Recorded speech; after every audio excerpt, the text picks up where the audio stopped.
बिस्मिल्लाहिर्रहमानिर्रहीम। Welcome back दोस्तों। आपकी आसानी के लिए हम इस चैनल पर बहुत सारी चीज़ें शेयर करते रहते हैं। आज मैं आपको बताऊंगा कि अगर आप किसी दोस्त को शादी के लिए दावतनामा भिजवा रहे हैं तो उसका क्या तरीक़ेकार होगा। देखिए, ख़त का जो दौर था वो तो एक ख़ास पैटर्न होता था, आपको याद होगा। अब वो तो ख़त्म हो गया। तो अभी आपको SMS करना है, व्हाट्सएप करना है या शादी का कार्ड लिखना है तो उसमें आपको ये कंटेंट ज़रूरत पड़ता है। तो इसको आप देख लें, आप इसको इस्तेमाल कर सकते हैं। अगर आप ख़त लिखना चाहते हैं या आप कोई कार्ड लिखना चाहते हैं शादी का तो आप इस पैटर्न को भी फॉलो कर सकते हैं। फ़िलहाल जो मेन बॉडी है ख़त की, जो मेन कंटेंट है वो मैं आपसे शेयर कर देता हूँ। फ़र्ज़ंद अर्जमंद, आप अपने बेटे या बेटी का नाम लिखेंगे कि शादी खाना आबादी, जिसकी बेटी के साथ या बेटे के साथ हुई उसका नाम लिखेंगे।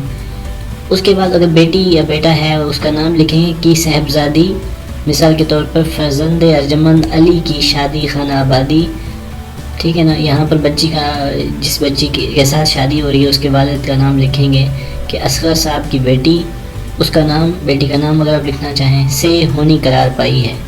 लिहाजा आपसे गुजारिश है कि आप माँ अहलो अयाल, मतलब अपनी पूरी फैमिली के साथ 10 दिसंबर 2020 को मेरे गरीब खाने पर शादी की तकरीब सईद में शमूलियत के लिए तशरीफ़ लाएं। तो ये आपने अपना मुद्दा जो है वो यहाँ बयान कर दिया। इसके बाद आपने लिखा कि आप 10 दिसंबर को बारात के हमरा, अब जहाँ बारात जा रही है मिसाल के तौर पे लाहौर है तो हम कहेंगे कि 10 दिसंबर को बारात के हमरा लाहौर जाने की ज़हमत भी गवारा फरमाएंगे। शादी में आपकी शिरकत माँ आपके अहलो अयाल मेरे लिए बायस इज़्ज़त व मुसर्रत होगी। आपका मशकूर, अपना नाम लिखेंगे और मैसेज आप सेंड कर सकते हैं। सो दोस्तों, ये कंटेंट आपके काम आ सकता है जब आप SMS लिख रहे हों या आप ख़त लिख रहे हों। तो बुलाने के लिए जो बेस लाइन है, उम्मीद है ये वीडियो आपको इस मकसद के लिए मददगार साबित होगी।